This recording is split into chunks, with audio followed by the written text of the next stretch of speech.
Assalamualaikum, selamat pagi, salam sejahtera Asia yang pastinya pagi ini penuh dengan senyuman, penuh dengan kegembiraan. Terima kasih penonton setia Sejahtera Asia bersama saya hari ini Wan Alif dan juga saya Jessica John Chung.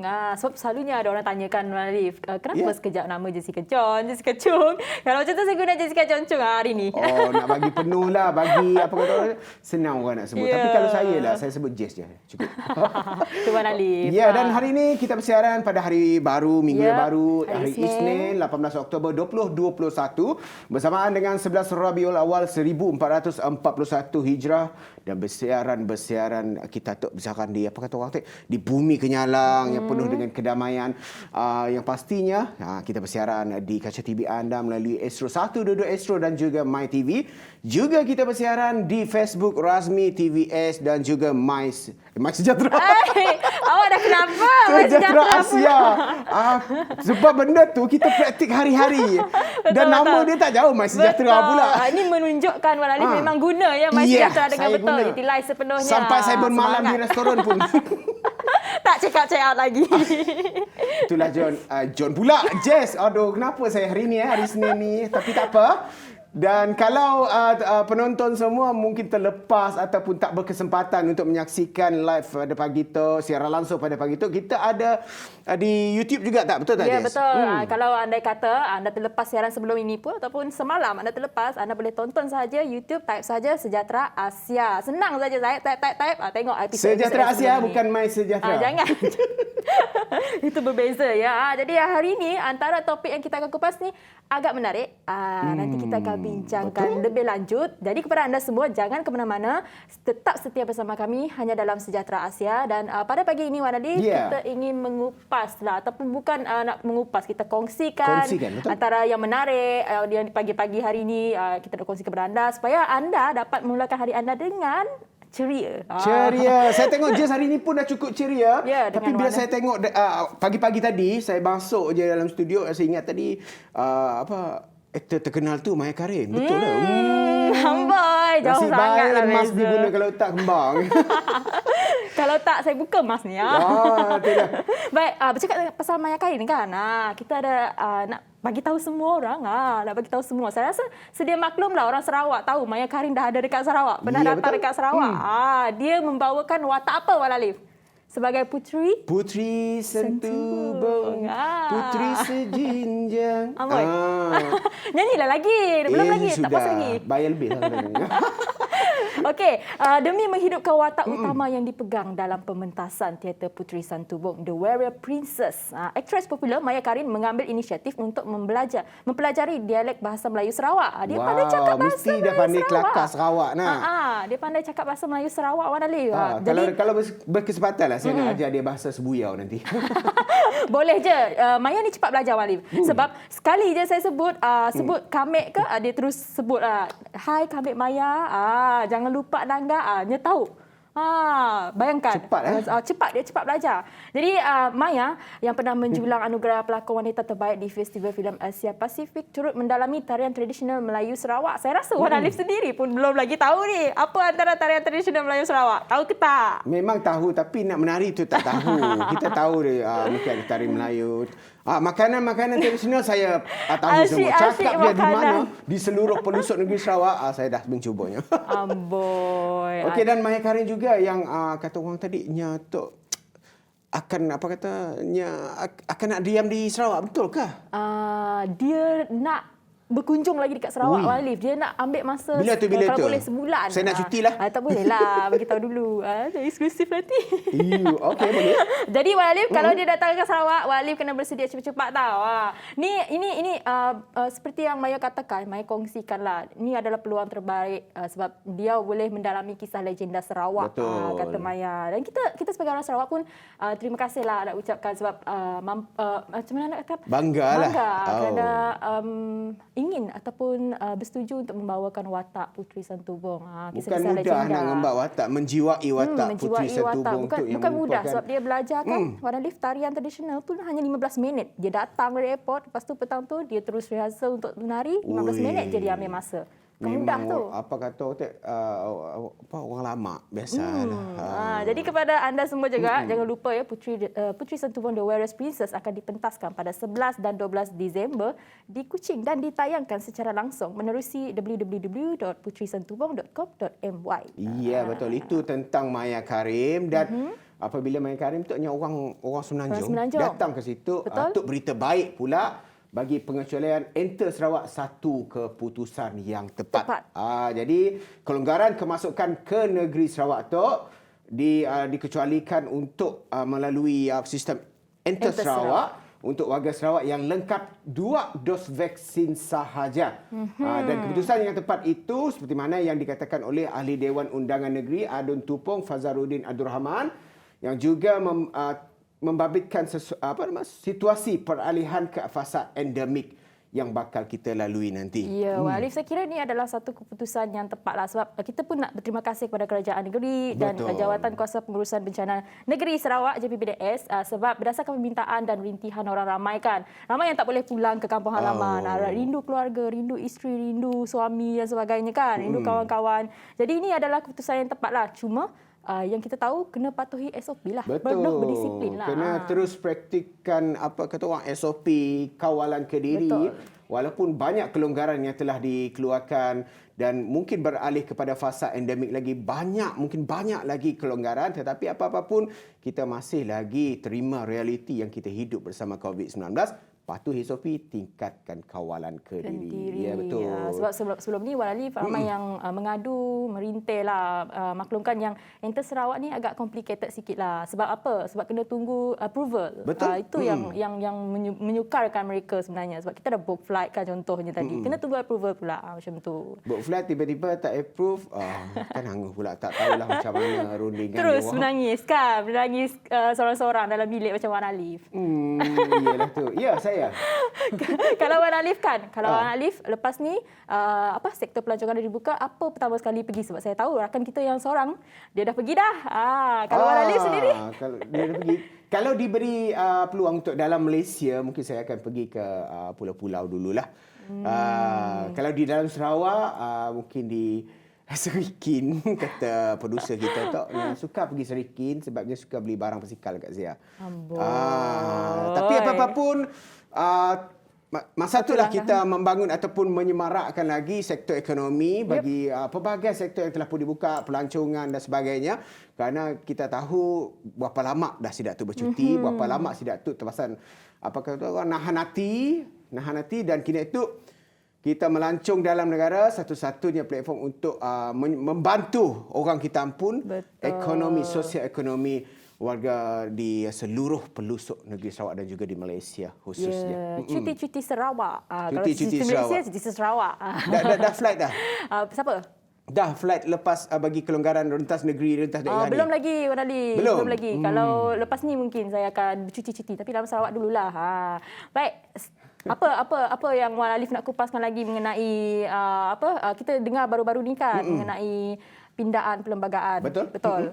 Jadi kerajaan Sarawak telah membuat cadangan pindaan baharu ke atas artikel 1/2 dan artikel 160/2 Perlembagaan Persekutuan yang disifatkan lebih komprehensif sekaligus menzahirkan semangat sebenar parti ketika persetujuan mengenai Perjanjian Malaysia 1963. Dan saya kira ini merupakan satu perubahan haluan lah dalam usaha mengukuhkan lagi kesepaduan rakyat dalam kalangan orang Sarawak sendiri, terutama sekali Wan Ali, sebab kita tahu kan banyak pindaan yang harus dilakukan daripada segi bumi dan sebagainya. Definisi sebenar itu pun masih lagi samar-samar. Dan apa yang boleh kita katakan dengan fakta menarik tentang MA63 ini iaitu ketika menyertai Perjanjian Malaysia 1963, MA63, pemimpin-pemimpin di Sabah dan juga Sarawak berpendapat negeri mereka akan menjadi lebih maju dan progresif. Namun pada hari ini pembangunan di Sabah dan Sarawak dilihat tidak setara dengan Semenanjung Malaysia. Selain jurang kemiskinan yang ketara dan juga peluang pekerjaan yang terhad, walaupun kerajaan terdahulu mengambil pelbagai langkah dan juga pelbagai inisiatif untuk memastikan negeri-negeri di Borneo ini mampu berdiri sama tinggi dengan Semenanjung, tapi usaha tersebut perlu diperkasakan lagi agar tidak ada sesiapa yang ketinggalan saat yang lain sudah berada di hadapan. Jadi pentingnya MA63 tu kepada negeri Sarawak khasnya dan juga Sabah yang pastinya akan memberikan pelbagai manfaat, pelbagai fungsi-fungsi dan juga kebaikannya. Dan yang pastinya lawatan ataupun yang baru-baru ini lawatan oleh Yang Berhormat Datuk Seri Dr. Haji Wan Junaidi, Tuanku Haji Jaafar, Menteri di Jabatan Perdana Menteri, Parlimen dan Undang-Undang, dan Yang Berhormat Datuk Haji Hanifah Hajar Taib, Timbalan Menteri di Jabatan Perdana Menteri Sabah dan Urusan Sarawak, kepada Yang Amat Berhormat Datuk Petinggi Dr. Abang Haji Abdul Rahman Zohari, Tun Abang Haji Openg, Ketua Menteri Sarawak yang kita cintai. Dan agar pertemuan ini yang kita lihat, Jess, mampu merealisasikan impian dan juga hasrat MA63 agar ia terlaksana kali ini. Terlaksana, betul. Dan juga sebelum ni Kang Wali, pada 9 April 2019, rang Undang-Undang RUU Perlembagaan Pindaan 2019 tidak mendapat majoriti sebenarnya. Jadi yang kali ini mereka lakukan lagi semula pindaan, sebab sebelum ni kan kerajaan gagal buat pindaan Perlembagaan Persekutuan kan. Dan antara yang dikupas ataupun dibincangkan dalam pindaan itu nanti adalah definisi penduduk peribumi Sarawak. Kita kupaskan mengenai definisi penduduk peribumi Sarawak lah, sebab kita tahu kan kita banyak banyak etnik, kaum dan sebagainya. Dan kadang-kadang kalau isi borang tu memang ada dia letak bangsa lain-lain kan. Jadi kalau andai kata pindaan ini dilakukan ataupun dipersetujui orang ramai, jadi saya rasa semua pihak lah. Jadi saya rasa ini adalah kesempatan yang baik kepada etnik-etnik yang ada di Sarawak khususnya, sebab mereka tak rasa ketinggalan. Ya, betul. Dan dilihat di sini ada status anak-anak hasil perkahwinan campur antara Bumi Putera Sarawak dan bukan Bumi Putera Sarawak akan diiktiraf sebagai Bumi Putera jika pindaan definisi pribumi dalam Perlembagaan Persekutuan dilulus pada masa yang akan datang. Itu ditegaskan sekali lagi oleh Menteri di Jabatan Perdana Menteri, Parlimen dan Undang-Undang, Datuk Seri Wan Junaidi Tunku Jaafar, di mana beliau juga berkata mengikuti Perlembagaan Persekutuan perkahwinan campur tidak diiktiraf sebagai Bumi Putera. Dan perkara sebegini, kalau dilihat Perlembagaan Malaysia sekarang, jumlah senarai dikualifikasikan sebagai pribumi hanya 23 etnik sahaja. Tetapi sekarang kita tahu jumlah itu bertambah. Contoh seperti kaum Selako di Lundu dan banyak lagi kaum-kaum yang baru, yang baru dikenali, baru ditahu. Dan mereka tidak tersenarai dalam pribumi. Maknanya mereka bukan Bumi Putera. Disebabkan itu pindaan itu perlu dan harus dilakukan. Harus dilakukanlah sebab definisi penduduk pribumi harus diperbaharui untuk mencerminkan pelbagai bangsa berbeza di negeri Sarawak. Khususnya. Dan sebelum tu, Alif, kita nak berehat sebentar. Kita akan kupas nanti, selepas kita berehat nanti kita akan bincangkan sedikit mengenai, kita sentuh sedikit mengenai isu COVID-19 di Sarawak dan juga di Malaysia khususnya. Jadi jangan ke mana-mana, hanya dalam Sejahtera Asia.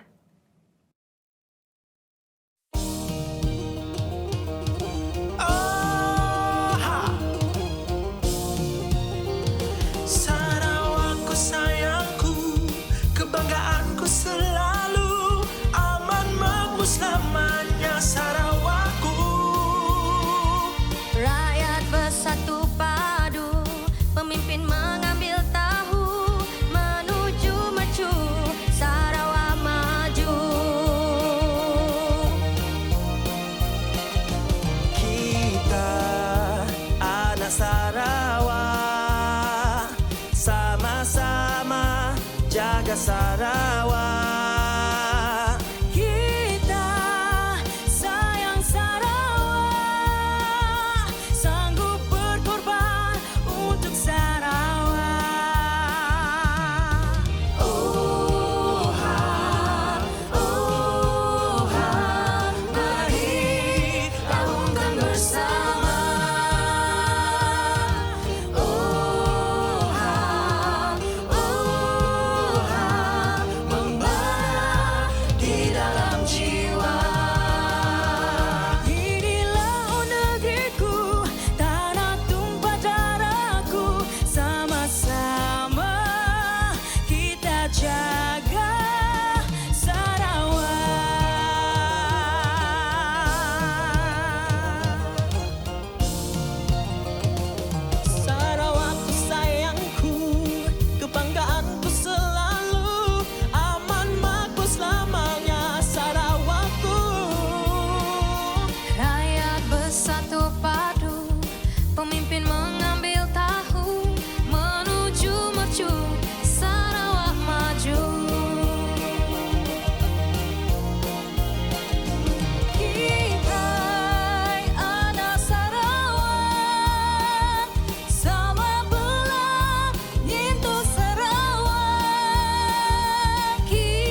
Terima kasih kerana tetapkan kesetiaan anda bersama kami. Jessica, okey Jessica? Saya okey, jangan risau.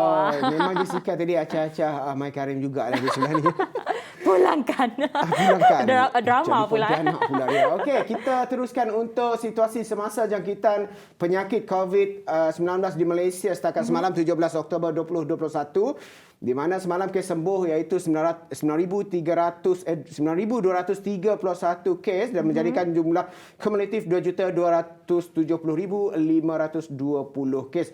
Dan kes baharu jangkitan COVID-19 semalam di seluruh Malaysia iaitu 6,145 kes dan ia menjadikan jumlah keseluruhan meningkat kepada 2,390,687 kes. Yep. Dan semalam juga merekodkan 12 kes import yang mana 8 warga negara dan juga 4 bukan warga negara yang memasuki pintu pelepasan penerbangan di Kuala Lumpur. Dan juga kes yang memerlukan rawatan di ICU pula masih di 3 angka iaitu 682 kes dan juga yang disahkan ataupun yang disyaki menjangkiti COVID-19 itu 640 dan jumlah kluster yang masih aktif di seluruh Malaysia iaitu 5,672 dan di semalam juga ada 74 kes kematian. Dan untuk COVID di Sarawak pula Jess, bagaimana? Kalau untuk di Sarawak sini nampaknya ada peningkatan sedikit, bukan peningkatan daripada segi angka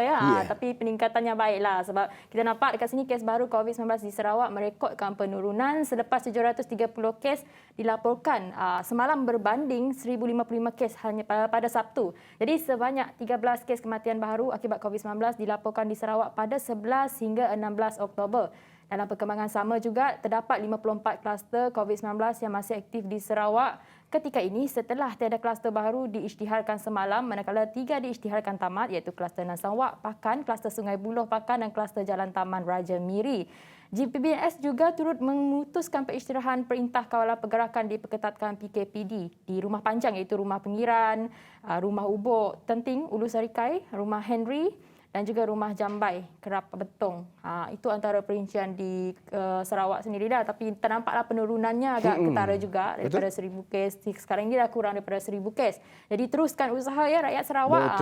Jadi nak datang pelancong lagi dekat negeri Sarawak dan sebagainya. Kita nak bantu untuk tingkatkan ekonomi di Sarawak dan juga di Malaysia secara amnya. Ya, betul. Dan pastikan apa yang kita lakukan, saya dengar pun ramai orang yang keluar, tapi apapun jaga kesihatan kita, kawalan ke diri kita. Dan kita teruskan bersama dengan tetamu kita yang telah pun berada di talian Skype kita iaitu Puan Siti Nuraini binti Bol Hassan, merupakan pegawai takbir Seksyen Pengurusan Perubahan Budaya Jabatan Ketua Menteri Sarawak. Ya, dan juga Sarawak.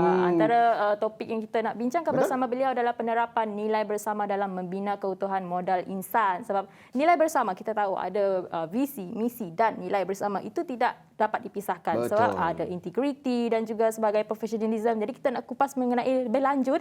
Kita akan tanya sendiri dengan Puan Siti Nuraini. Jadi selamat pagi Puan Siti Nuraini, ada di talian. Selamat pagi. Assalamualaikum. Apa khabar? Alhamdulillah Khabar sihat. baik. Ini merupakan kali kedua Puan bersiaran bersama kami di Sejahtera Asia ya. Ya, hari itu kita betul. bersua tetapi kali ini kita dalam alam maya sahaja.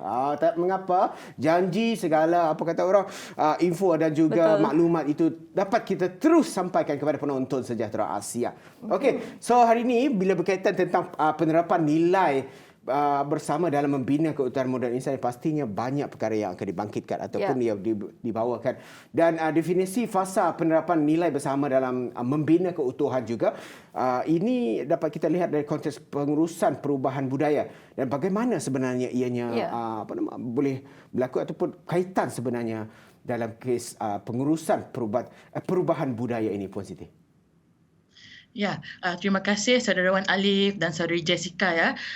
Bismillahirrahmanirrahim. Assalamualaikum warahmatullahi wabarakatuh kepada semua tuan-tuan dan puan-puan, para penonton Slot Sejahtera Asia pada hari ini. Jadi saya ingin mengambil kesempatan ini untuk mengucapkan terima kasih kepada pihak TVS atas jemputan kali ini untuk saya terus memberikan perkongsian mengenai penerapan nilai bersama dalam membina keutuhan modal insan. Dan saya juga ingin mengambil kesempatan pada hari ini ya untuk mengucapkan salam Maulid Rasul pada esok hari ya, perbanyakkan selawat, perbanyakkan doa, semoga kita di antara mereka yang akan diberikan syafaat di sana kelak. Okay, now Amin. we go through untuk definisi frasa penerapan nilai bersama dalam membina keutuhan modal insan. Yang pertama ya, tuan-tuan dan puan-puan, Wan Alif and Jessica, definisi penerapan menurut Kamus Dewan Bahasa edisi keempat, penerapan didefinisikan sebagai satu perihal untuk menerap ataupun menyerap dan juga mempraktikkan sesuatu untuk dijadikan sebati dalam diri.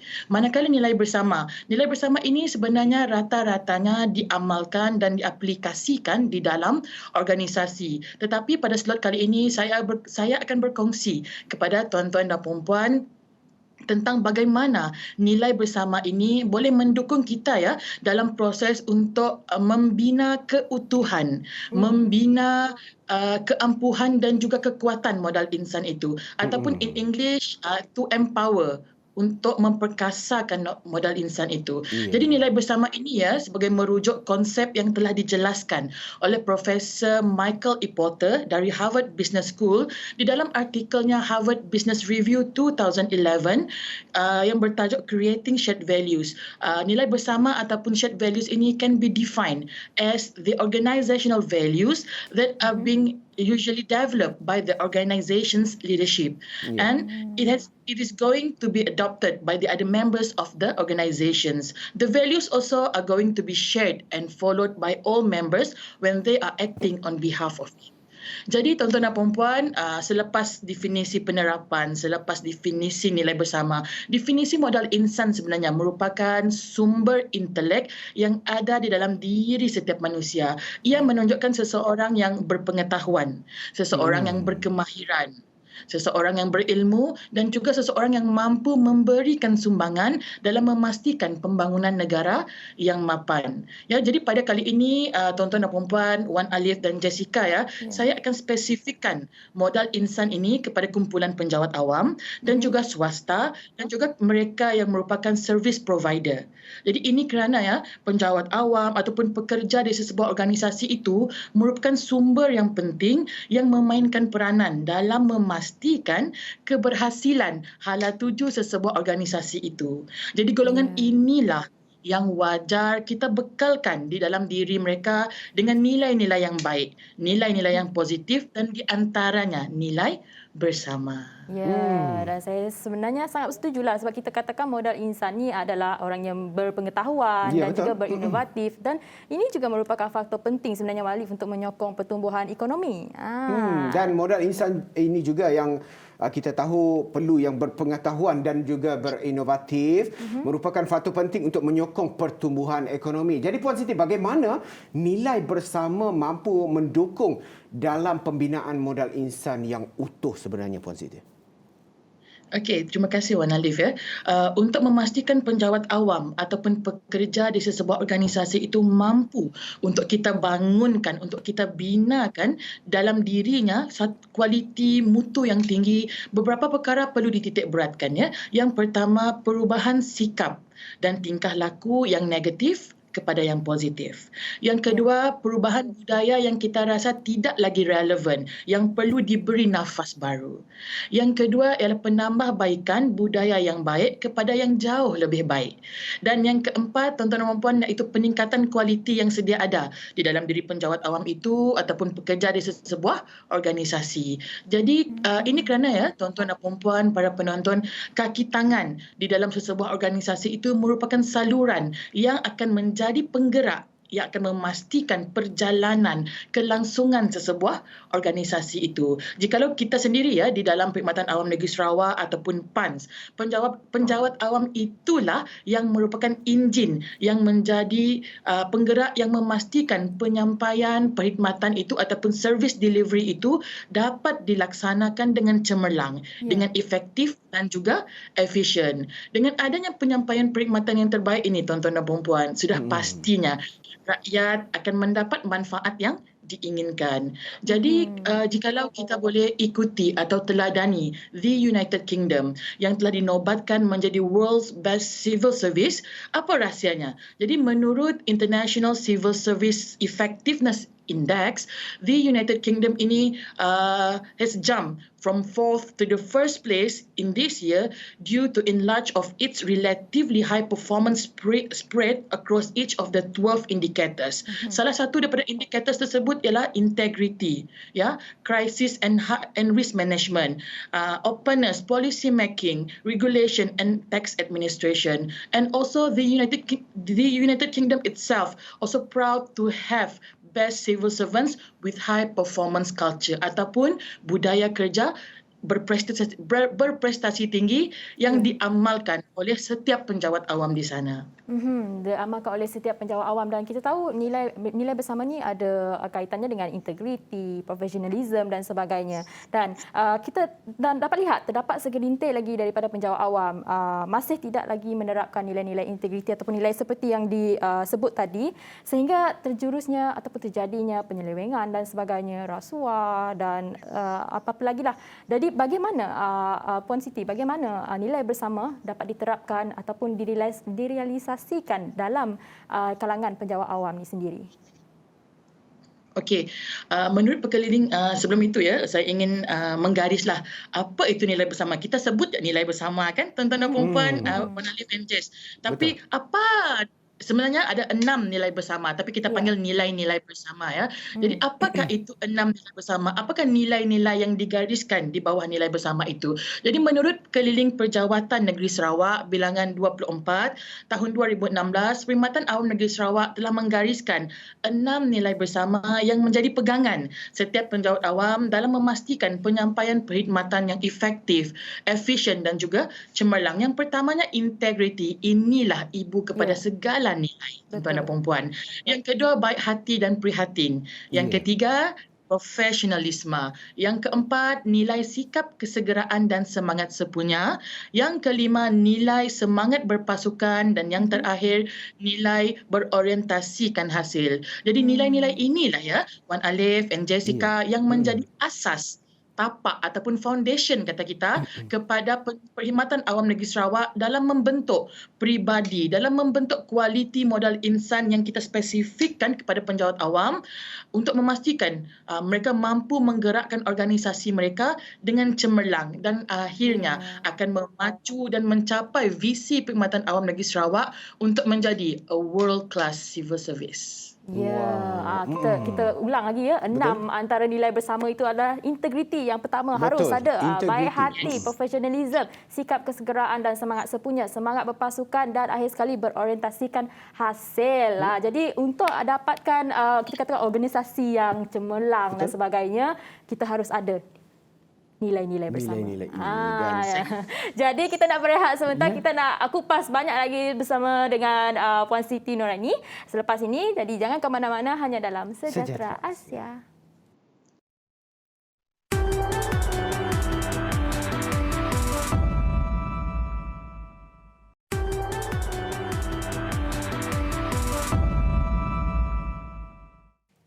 Okey, balik lagi bersama kami di Sejahtera Asia dan pasti Puan Siti masih lagi bersama kami di talian Skype untuk membincangkan topik kita hari ini, iaitu penerapan nilai bersama dalam membina keutuhan modal insan. Dan yang pastinya apa yang dikatakan oleh Puan Siti tadi, iaitu pertama sekali iaitu tunjang, iaitu integriti. Integriti, kerana integriti itu akan menguji diri sendiri dan yang pastinya akan membina satu landscape kehidupan yang baiklah, satu landscape kehidupan yang teratur dan juga berdisiplin. Sebab kalau tidak ada integriti dalam diri kita, tidak, apa kata orang tadi, tidak ada kalah. apakah macam ni nak madahnya, niat yang baik dalam hati kita, pasti kita akan terjerumus kepada sesuatu yang tidak baik dan sebagainya. Dan Puan Siti sendiri masih ada bersama kita di talian, Puan Siti? Ya, masih. Ya. Terima kasih Puan Siti. Dan Puan Siti, bila kita lihat nilai integriti itu sendiri, dan yang pastinya ia seperti mana yang saya maklum tadi, tunjang utama dalam membina kepribadian dan juga sikap diri sendiri yang berkualiti tinggi. Bagaimana kita dapat membentuk seseorang itu dari sudut integriti yang sebenar-benarnya, Puan Siti? Ya, terima kasih Alif ya. Sebenarnya proses untuk membentuk ataupun sebenarnya membina jati diri seseorang untuk menjadi seseorang yang berintegriti itu sebenarnya bukan mudah ya. Kerana kita adalah akan berurusan ataupun we are going to handle human, manusia, bukannya mesin yang guna manual, tuan-tuan dan puan-puan. Jadi bila sebut manusia, sudah pastinya ada banyak cabarannya. Penerimaannya pun bukan tentu dapat diterima dengan mudah, dan juga mungkin perubahan yang drastik itu belum tentunya konsisten. Jadi namun tuan-tuan dan puan-puan, para penonton ya, setiap individu yang inginkan kelangsungan hidup yang cemerlang pada masa hadapan perlulah berusaha sedaya upaya mungkin untuk memperkukuh, untuk memperkasa nilai integriti di dalam diri sendiri dan juga individu di bawah tanggungjawab masing-masing. Because this is not only applicable to civil servants ya, tetapi juga kepada sesiapa sahaja, tuan-tuan dan puan-puan. Because for me, integrity is the ultimate key to success. Ya, jadi sebagai memetik juga kata-kata cendekiawan Albert Einstein, integrity without knowledge is weak and useless, and knowledge without integrity is so dangerous and dreadful. Jadi tuan-tuan dan puan-puan, Wan Alif dan Jessica ya, adalah menjadi tanggungjawab kita bersama untuk membudayakan, untuk menerap serta memperkasakan nilai integriti ini di dalam semua aspek kehidupan bagi memastikan negara kita sentiasa ditunjangi oleh modal insan yang mempunyai integriti yang tinggi, ahli komuniti dan juga ahli masyarakat madani sekarang. Contoh paling mudah, we ought to hold to this quote. Integrity is doing the right thing even when you know that no one is watching you, right? Contoh paling dekat, bila kita di jalan raya, ada orang, tetapi traffic light-nya merah. Traffic light-nya merah. Saya tengok jalan clear, saya jalan lah. Can you do that? Betul. But if you're full with integrity, you won't do that, right? Right. That's it. Ya, dan juga awal kita dapat lihatlah, sebab memang kita tahu integriti ni memang susah nak diterapkan dalam diri seseorang. Jadi mungkin Puan Siti boleh terangkan lebih lanjut, sebab kita tahu pendapat Puan Siti sendirilah, selain daripada menerapkan nilai bersama semasa di peringkat alam pekerjaan dan sebagainya. Kalau di peringkat sekolah sendiri, apa antara lainnya yang mampu menjadikan generasi muda ni lebih berintegriti, Puan Siti? Okey, sebenarnya untuk di peringkat sekolah ya, Jessica, sebenarnya integriti ini bukan hanya perlu mula untuk dipupuk ketika kita sudah dewasa. Sebenarnya penerapan nilai integriti ini haruslah diterapkan sebenarnya bermula daripada kita kecil lagi sebenarnya. Mematuhi peraturan. Okay, when we know the do's and the don'ts, itu sebenarnya langkah awal untuk memiliki ataupun menerapkan nilai integriti itu sendiri, tuan-tuan dan puan-puan. Jadi untuk di sekolah ya, yang paling penting ialah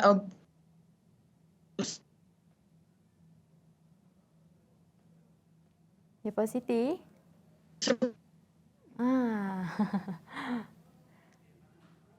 Baiklah, mungkin kita ada gangguan teknikal sekarang ini. Kembali lagi kepada Puan Siti. Puan Siti masih ada di talian ke, Puan Siti? Alright. Masih? Can you hear me? Okey. Puan Siti tadi mungkin ada gangguan teknikal sedikit. Jadi Puan Siti mungkin boleh jelaskan lagi, Puan Siti, apa yang Puan Siti maksudkan tadi di peringkat sekolah. Ya, di peringkat sekolah sebenarnya bukan hanya di sekolah ya, nilai integriti ini harus diterapkan, dan sebenarnya ia juga harus bermula daripada rumah. Jadi bagaimana ia boleh diterapkan? Okey, anak-anak sebenarnya dia bukan mengikut apa yang kita katakan. Dia mengikut apa yang kita buat. So the best thing is through leadership and through good example. Ya betul. Saya sangat setuju sebab apa yang kita lakukan Wan Alif sebenarnya adalah menjadi contoh kepada anak-anak kita. Contoh dan juga teladan yang baik kepada anak-anak dan juga generasi pada masa yang akan datang. Sebab kita tahu modal insan ini tidak boleh diperdagangkan dan tidak boleh dijual beli. Ia datang daripada hati kita sendiri, sikap kita sendiri yang pastinya akan mencerminkan perjalanan kehidupan kita pada masa yang akan datang. Okey Puan Siti, terima kasih kita ucapkan daripada Sejahtera Asia. Terima kasih banyak-banyak. Yang pastinya perkongsian hari ini dapat memberikan sedikit sebanyak info dan juga input-input yang baik kepada penonton Sejahtera Asia pada pagi ini. Ya, dan juga gambaran kepada Wan Alif yang bakal menjadi bapa di masa akan datang kelak. Ibu. Terima kasih banyak-banyak Puan Siti. Jangan jerak dan selalulah berkunjung ke Set Sejahtera Asia kalau berkesempatan. Betul. Terima kasih banyak-banyak dan Thank you. Terima kasih Puan Siti. Semoga kita berjumpa lagi. Assalamualaikum. Bye-bye. bye-bye. Dan seterusnya Wan Alif, selepasnya kita ada siapa Wan Alif? Selepas ini seperti biasalah, saya lah anak murid yang paling mahal dibayar untuk bersama-sama dengan cikgu. Sebab anak murid lain tak nak masuk kelas. Saya tak je ada. yang... Tak ada sebab saya ada ambil kelas tambahan. Jadi saya tak dapat hadir kelas hari ini. Okey adik-adik semua, jangan lupa lepas tu kita akan bersama dengan Cikgu Azila. Yang pastinya kita ada ilmu-ilmu genius yang akan dikongsikan. Jangan ke mana-mana, kembali selepas ini.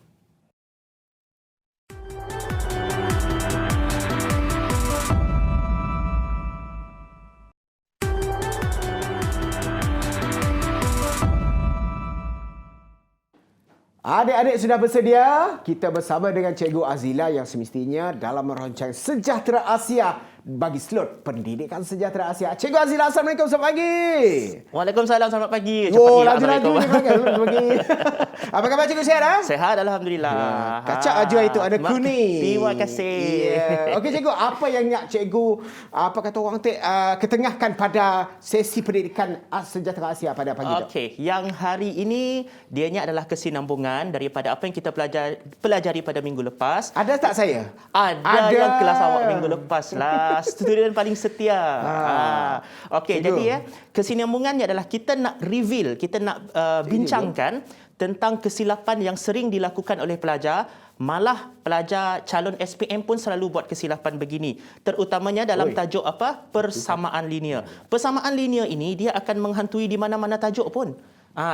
Skill untuk persamaan linear ni. Contoh kalau soalan begini.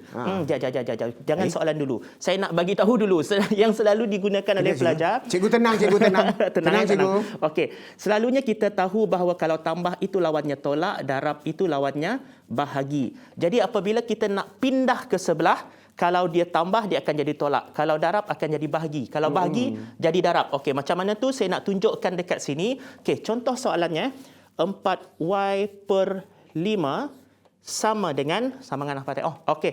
2y tambah 1. Contohlah soalannya begini. Okey. Apa kesilapan yang selalu pelajar lakukan adalah jika dia tengok ini, per 5. Per ini maksudnya bahagi. Kan? Maksudnya bahagi. Apabila bahagi, ini bahagi. Lawannya darab. Pergi sini saya darab lah cikgu katanya. Ya betul darab. Tapi kadang-kadang saya perhatikan student kita ni. Kadang-kadang dia darab ini dengan ini sahaja. Dah jadi 10y tambah 1. Jadi macam ni yang student kita selalu buat. Itu salah kalau awak buat begitu. Kerana, tolong ingat. Okey, ingat. Install betul-betul baik-baik dalam otak. Okey. Install betul-betul. Kalau darab ke sebelah, dia mesti darab semua. Darab dua-dua. Jangan darab satu sahaja. Okay? Kedua-duanya mesti didarab. So, 5 darab dengan 2y, dia akan jadi 10y. Dan 5 darab 1 menjadi 5. Ni apa ni? Bercakap dengan budak belajar sebelah. Kelas sebelah cikgu. Banyak gangguan kelas sebelah cikgu. So, ini jadi 4y. Okay? 4y. So, sekarang apa yang kita akan buat? Barulah kita nak pindah-pindah lagi. Selalunya kalau kita nak menyelesaikan sebuah persamaan linear begini, kita akan tinggalkan huruf ni, kita nak cari huruf ni nilainya berapa. So, kita akan tinggalkan dia seorang-seorang kat luar. Kenapa mesti Y cikgu? Boleh guna huruf lain? Huruf lain boleh. K, M, N, O, P, Q, R, S. Semua boleh. Semua boleh. Okey, ini Ini adalah positif. Dia adalah positif lah. Positif 10. Positif tambahlah nak. Positif ni tambahlah. Tambah pergi sebelah. Apa dia punya lawan? Pergi sebelah dia akan jadi tolak. So dia akan jadi 4Y tolak dengan 10Y. Sama dengan 5. Okey. Jadi, nombor kecil tolak nombor besar. Alah, sekolah menengah selalunya dah terror dah. Nombor kecil tolak nombor besar. 4 tolak 10. Tolak je macam biasa. Cuma dia akan jadi negatif lah. Negatif 6Y. Sama dengan 5. Ingat pesan saya tadi, kita nak cari nilai Y. So, pastikan Y tinggal seorang-seorang. Adakah ini seorang-seorang? Tidak. Belum. Ni lagi ada kawan. Lagi ada gerek dengannya sia. Tak boleh jadi ni, tak boleh. Kita pisahkan mereka. Ini sebenarnya kalau ada nombor dan huruf itu bergabung begitu, dia bergabung beginilah. Maksudnya ini adalah darab. Darab pergi ke sebelah, dia akan menjadi bahagi. So, dia akan jadi 5 bahagi dengan negatif 6. So, inilah nilai Y. Y bersamaan dengan negatif 5 per 6. Adik-adik faham? Mana adik-adik kita? Ada ke adik-adik kita ni? Tengok nama Adik-adik sekejap. kita ni. Macam mana? Siapa ada ni? Irdina ada. Haziq Hidayat macam biasalah ada. Macam biasa. Binat Okey. kita. Boleh sebab dia mengaplikasikan konsep lawan yang cikgu ada ajar juga sebenarnya untuk sekolah rendah. Saya ada ajar sebenarnya untuk sekolah rendah. Konsep yang hampir-hampir macam ini iaitu sekolah rendah dia akan belajar yang ni. Konsep ni 5 sama dengan 10. Ni yang saya ajar dengan dia orang. Bila dah masuk sekolah menengah, ni tak jadi kotak, dia canggih sikit lah. Jadi Y. Itu sebenarnya. Sama je lah konsep sama dia. je konsepnya. Cuma ditukar menjadi huruf. Huruf dan sekolah menengah ni dia dah complicated sikit lah. Ada nombor negatif. Macam tu. Dan mungkin ada lagi soalan selepas ini, cikgu. Tak ada. Soalan lagi, bayar yuran lagi. Nah, bayar tak apalah, yuran. kita bagi Cikgu Azila rehat seketika. Dan segalanya kembali selepas ini. Tetap bersama kami di Sejahtera Asia.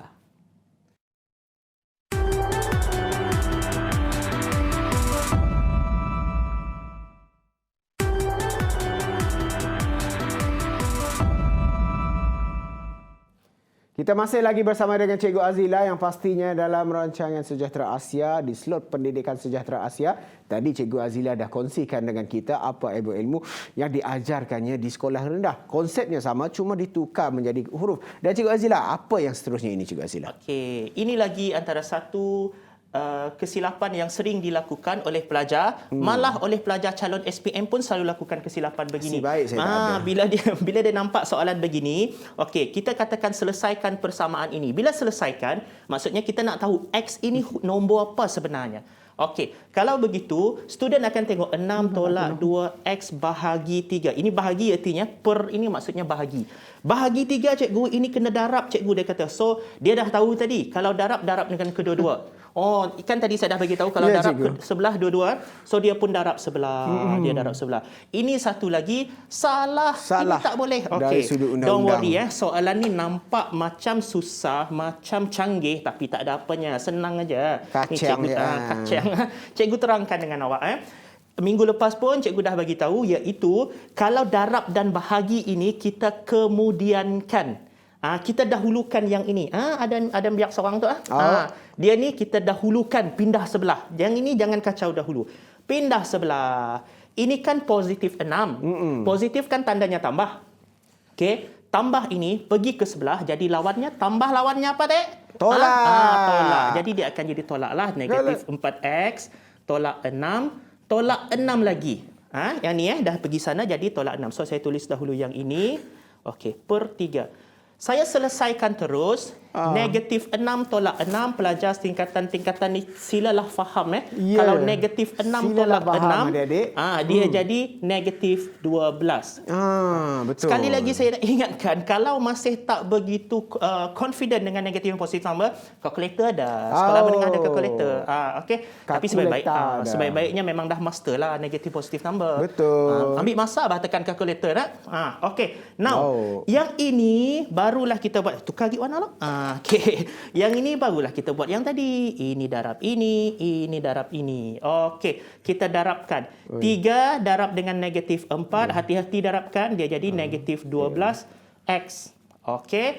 3 ini darab dengan 12, dia akan jadi 36. So, ini negatif 36. Okey? Masih mengikuti ya adik-adik ni? Dah senyap, dia kan dah tidur ni. Pagi-pagi sambung tidur. Okey? So, now, jom sambung. Ini tadi, Sambung, kan cikgu. 3 dah darab ke sebelah. Maksudnya 3 ni dah pindah sebelah lah. Dia tak ada lagi kat sini dah. Ini tinggal negatif 2x. Okey. Cikgu cakap tadi, mesti tinggalkan X itu ataupun Y itu hurufnya lah. Seorang-seorang dekat luar. Jadi, yang kita nak tinggalkan dekat luar adalah X. Jadi, ini pindah lagi ke sebelah. Pindah gandahnya. Jadikan yang huruf itu pergi ke sebelah. Ini stay sebagai tolak 2X. Okey. Ini kan tolak. Pergi sebelah, dia jadi tambah. Betul. Tambah itu positif lah. 12X. Macam ni sebenarnya. Ini tinggal jadi negatif 36. Jap belum habis cerita. Yang ini takkan tak tahu kan? 12 tolak 2. 12 tolak 2 apa? 12, cikgu. Tidak.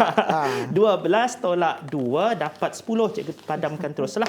So, ini jadilah 10x. Okey, satu kali lagi. Belum selesai Belum ini. selesai lagi, cikgu. Kita nak X seorang-seorang dekat luar. Kita So, ini letak kan di bawah. darab kan? Letak di bawah. Pergi sebelah, dia akan jadi di bawah. Okey, bagus. Selalu tuition dah makin ingat. Letak dia di bawah. Letak di bawah. So, X sama dengan negatif 36 per 10. Atau kita ni permudahkan jadi negatif 18 per 5. 5. Oh. Bagus. Macam ya, kacang. Kacang nak. Pandai cikgu tu. Okey, terima kasih Cikgu Azila Sama-sama. atas perkongsian untuk hari ini. Dan diharap adik-adik kita yang melihat ataupun mempelajari ilmu-ilmu pada hari ini, kongsikan dengan adik-adik yang lain juga. Mungkin tidak berkesempatan ataupun tidak ada masa untuk bersama dengan kita pada pagi ini. Dan yang pastinya, terima kasih sekali lagi kepada Cikgu Azila. Sama-sama.